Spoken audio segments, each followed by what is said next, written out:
Madame, Monsieur, bonsoir. Vous venez là d'écouter le message du chef de l'État, message de Nouvel An au Togolais. Bonsoir, Christian Odevi. Bonsoir. Avec vous, les grands axes de ce message du chef de l'État. Bien, à quoi va ressembler le Togo au cours de l'année nouvelle 2017? Le président de la République, Faure Zinam Gnassingbé, vient de tracer les grandes lignes d'une action publique, volontariste et décisive en matière économique, sociale et politique. Et le tout prend en compte les préoccupations exprimées par les Togolais ainsi que leurs attentes légitimes. Sur le plan social, très fermement engagé, le chef de l'État fait de nouveau apparaître sa volonté de prendre le problème de la pauvreté, de la précarité au Togo à bras-le-corps. Pour enrayer le mal, bien entendu, plusieurs projets, programmes et initiatives sont mis en œuvre. Pour vaincre la pieuvre, le président de la République, en plus des projets existants et en cours de réalisation, le président de la République a lancé le PUDC, le programme d'urgence de développement communautaire, qu'il pilote lui-même en étant présent sur le terrain. Le PUDC vise une inclusion financière, économique et sociale des personnes et couches les plus vulnérables. Ajoutons que la création et le partage de la richesse nationale dans un esprit d'équité constituent un point focal de l'action à engager. Il en est également d'une amélioration de l'accès et de la qualité des soins dans le secteur de la santé. Il en est aussi en matière d'éducation. Et là, la priorité est accordée à la résorption du déficit des enseignants.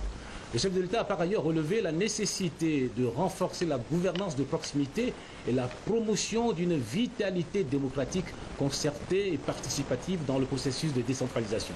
L'engagement du président Faure est de conduire à l'aboutissement de ces grands chantiers qui nous tiennent tous à cœur. Avec la tenue à Lomé du sommet extraordinaire de l'UA sur la sécurité et la sûreté, le développement en Afrique, l'année 2016 a marqué le grand retour du Togo sur la scène diplomatique.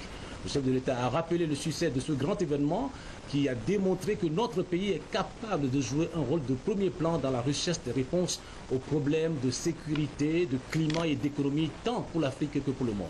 En 2016, notre pays est également resté fidèle à son devoir de solidarité, son attachement à la paix et au renforcement de l'intégration sous-régionale. À cet égard, le chef de l'État a rendu hommage aux soldats tombés sur le front du maintien de la paix et de la stabilité.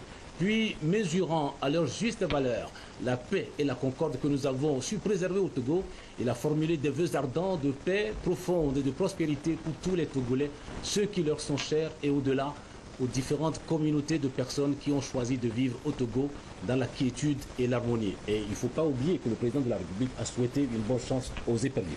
Merci beaucoup, Christian Odevi. Toujours au palais de la présidence de la République ce vendredi, eh bien, le chef de l'État a reçu le Premier ministre tchadien. Image, vous allez le voir, image signée Corneille Kogoué. Et tout à l'heure, on reviendra donc sur cette audience. Le chef du gouvernement tchadien n'a fait aucune déclaration au sortir de l'entretien avec le président Faure Gnassingbé.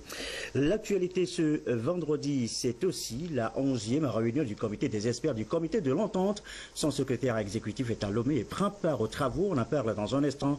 Le temps juste de signaler que Dr Patrice Kwame a rendu lui aussi ce matin une visite de courtoisie au président Faure à qui il a présenté les dossiers de l'institution. Dr Patrice Kwame au sortir de cette audience et au micro de Patrice Bocon. Ayant pour mission de promouvoir la paix et la coopération inter-États, le Conseil de l'Entente est un outil d'intégration sous-régionale composé de 5 États, le Togo, le Burkina Faso, le Bénin, la Côte d'Ivoire et le Niger. L'organisation s'est dotée d'un nouveau comité des experts pour la relance de ses activités il y a 5 ans. À Lomé, ces experts, venus des différents pays membres de l'espace, vont évaluer les activités du secrétariat exécutif et examiner le budget de gestion exercice 2017. Pionnière, la coopération sous-régionale en Afrique de l'Ouest, qui existe depuis 1959, créée par les pères fondateurs et qui s'est fixée comme objet donc de travailler à la paix dans notre espace et au développement. Nous travaillons aussi pour la coopération politique entre les pays membres. Donc de 2015 à 2016, le Conseil de l'Entente a eu envoyé une mission d'observateurs dans nos différents pays où il y a eu des scrutins présidentiels, scrutins législatifs. Aujourd'hui, nous avons eu une réunion de 2 des organes, le comité des experts et le conseil des ministres, pour passer en revue les activités 2016 et aussi adopté le budget 2017 du secrétariat exécutif.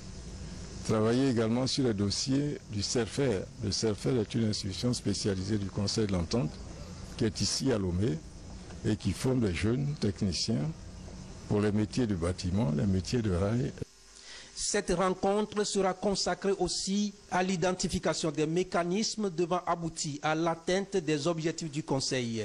Elle définira entre autres des orientations en matière de la sécurité, de la lutte contre la pauvreté et de la création d'emplois pour répondre au mieux aux défis de l'heure. Nous avions les défis économiques, les défis sécuritaires et aussi les défis de développement économique et social. Sur le plan sécuritaire, tous nous savons ce qui se passe avec la porosité de nos frontières, le terrorisme, le trafic illicite des armes. Nous avions les projets d'assainissement, d'hydraulique villageoise, d'électrification rurale et le plus percutant, c'est l'emploi des jeunes. Pour mener à bien tous ces projets, il est recommandé aux experts de faire preuve d'efficacité et du professionnalisme au cours des assises de Lomé. Les différentes propositions qui sortiront d'ici seront soumises à validation à la 10e réunion des ministres du Conseil de l'Entente le 9 janvier, toujours à Lomé. Et voilà le reportage d'Augustin Kossi sur la 11e réunion du comité des experts du Conseil de l'Entente. Je vous l'annonçais tantôt en toile de fond, l'élaboration du budget exercice 2017 de l'organisation. Retour, je vous l'annonçais également tout à l'heure, retour sur les audiences accordées ce matin par le chef de l'État, la présidence de la République. Le chef de l'État a d'abord reçu le Premier ministre tchadien. On va voir les images tout à l'heure, images signées Corneille Kogoué. Le chef du gouvernement tchadien n'a fait aucune déclaration après l'entretien avec le président Faure Gnassingbé que nous voyons donc là à l'image. L'actualité ce vendredi, je le disais, c'est la seconde audience accordée par le chef de l'État. C'est au secrétaire exécutif du Conseil de l'Entente, Dr Patrice Kwame, reçu également par le président Faure Gnassingbé, à qui il a présenté les dossiers de l'organisation. Patrice Kwame, qui a rendu une visite de courtoisie donc au chef de l'État, lui, il a fait une déclaration au sortir de l'audience et au micro de Patrice Boko.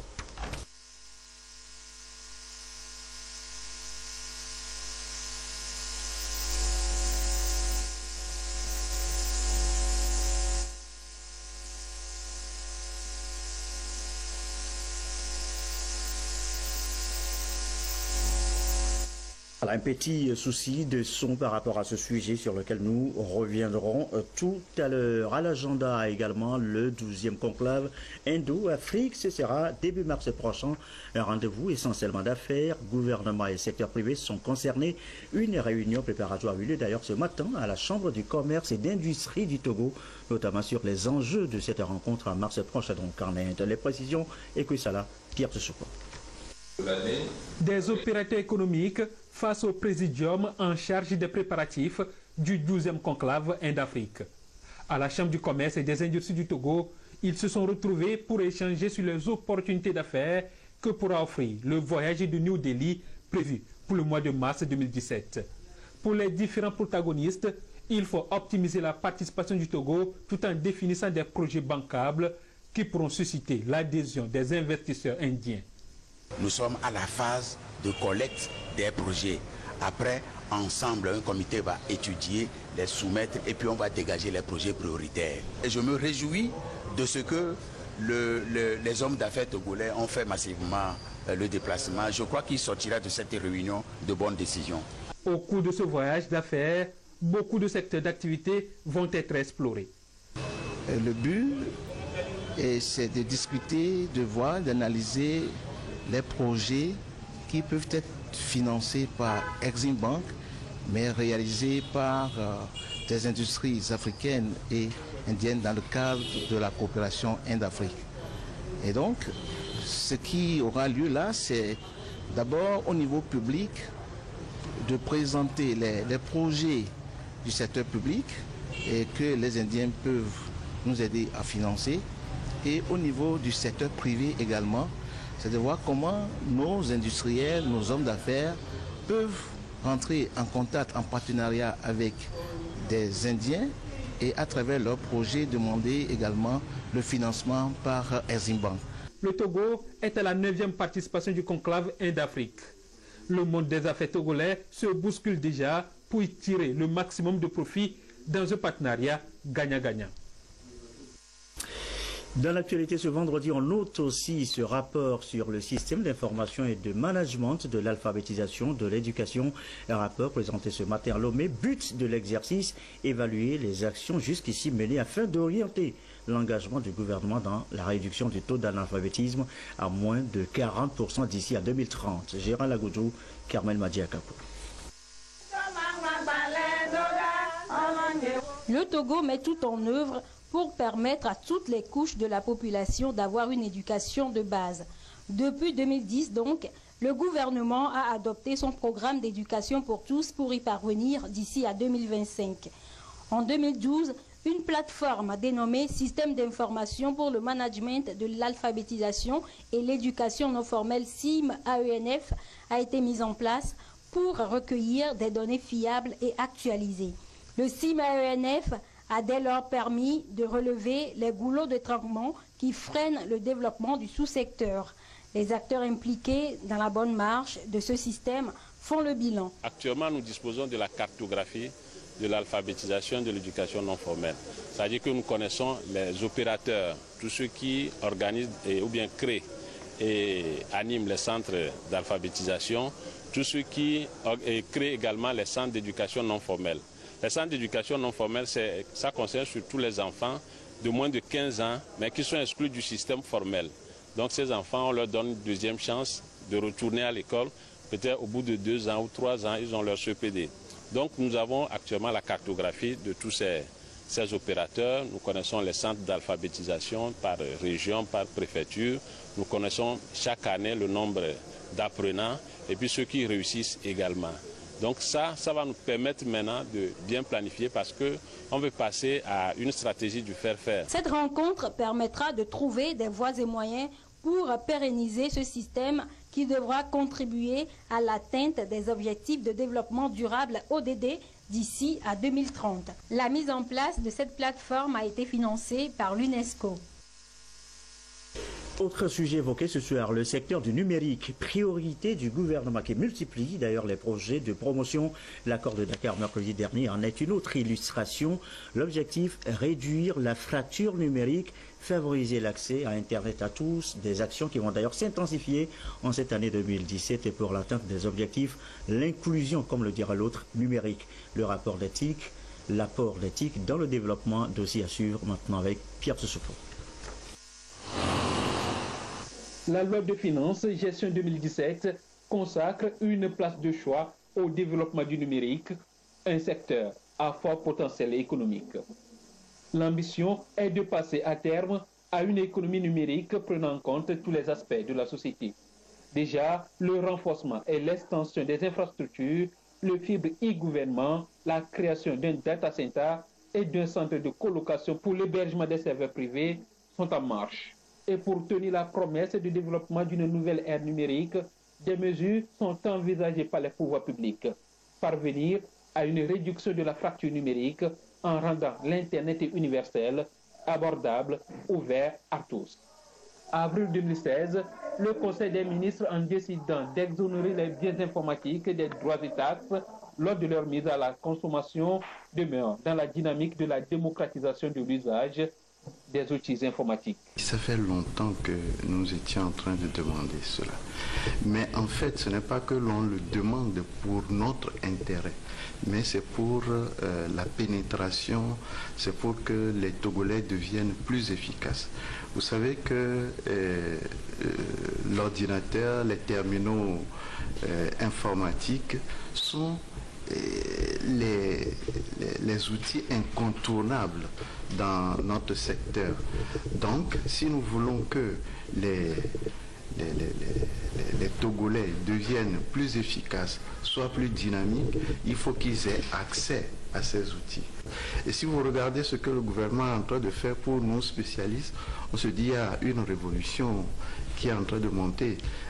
La dernière fois, j'étais quelque part, j'entendais aussi qu'il y a un projet de data center. En d'autres termes, je pense que 2017 sera l'année du numérique. Aussi, la réglementation a-t-elle renforcée pour répondre aux exigences de la nouvelle économie? La récente adoption de l'avant-projet de loi sur les transactions électroniques en est une parfaite illustration. Le gouvernement prenant ce pas, je crois qu'il veut limiter les dégâts que peuvent entraîner des transactions électroniques par les citoyens, par les opérateurs économiques, pour qu'il n'y ait pas beaucoup de dommages causés à l'économie nationale.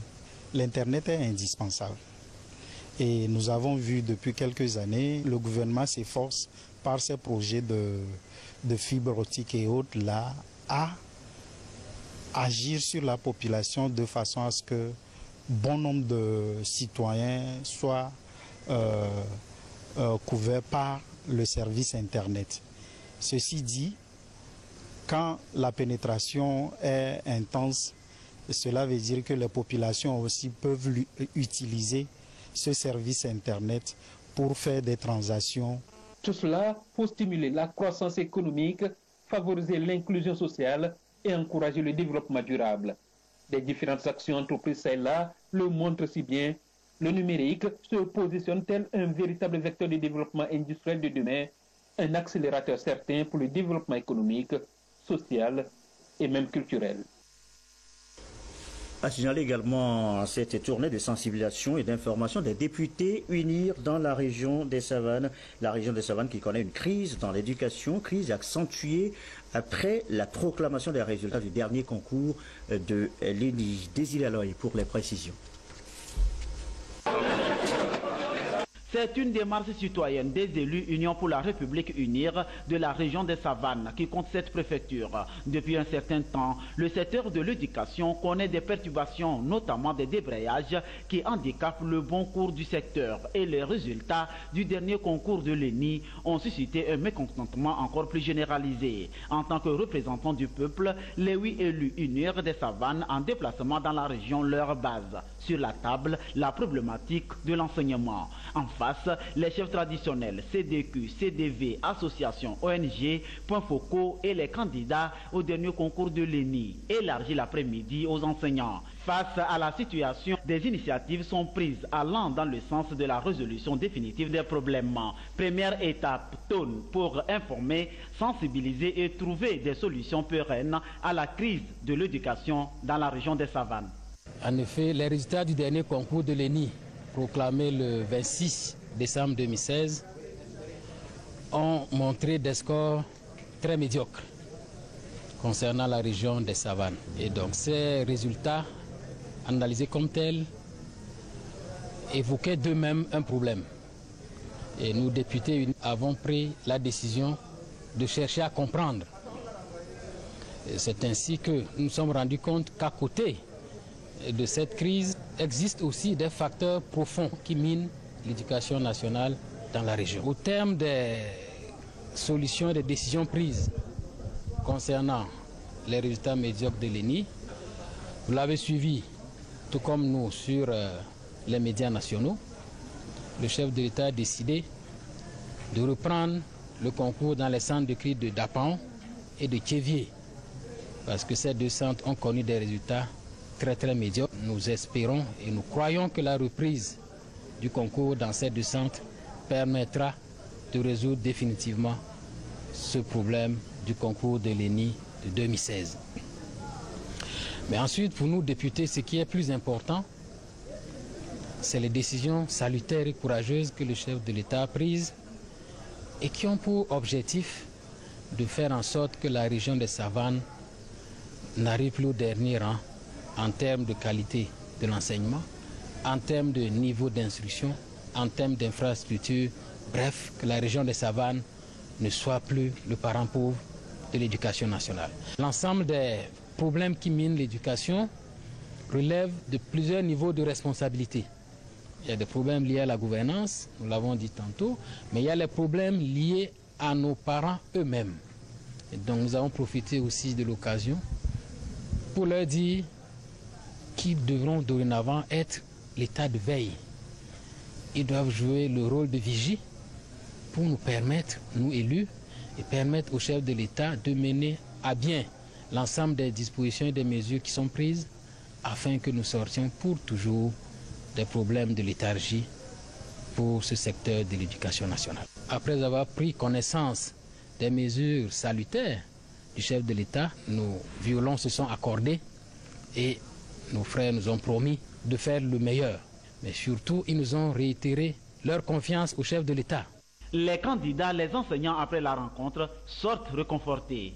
Aujourd'hui, les honorables députés viennent nous dire que le chef de l'État nous donne la chance de repasser afin que la région de Savane ne soit pas en marge des autres régions. Nous en sommes très reconnaissants et nous remercions les honorables députés pour leur démarche. S'ils ont pris l'initiative de faire un pas vers le chef de l'État pour la cause de l'éducation dans les savanes, je pense qu'une partie des solutions sont en train d'être trouvées et nous, en retour, nous allons nous mettre au travail pour pouvoir mener à bien nos activités pédagogiques pour que l'année scolaire aboutisse. Pendial, Saint-Cancé, Tandjouar, Naki Est, Oti et Oti Sud seront aussi sillonnés pour apporter les mêmes informations et échanger afin que l'éducation ait un lendemain meilleur dans la région des Savanes.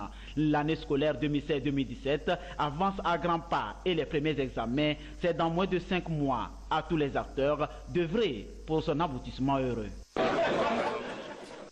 Et voilà, avant de refermer cette édition, ce communiqué du gouvernement qui informe la population togolaise que la première opération Togo propre de l'année 2017 aura lieu demain, samedi 7 janvier 2017. Il invite à cet effet toutes les catégories socio-professionnelles, les organisations de la société civile, les autorités administratives, religieuses et traditionnelles à se mobiliser pour participer donc à cette opération. Voilà qui met fin à cette édition marquée, je vous le rappelle, par le discours de Nouvel An du chef de l'État que vous avez suivi donc en début de journal. C'est donc la fin. Je vous souhaite un excellent début de week-end et une très belle soirée.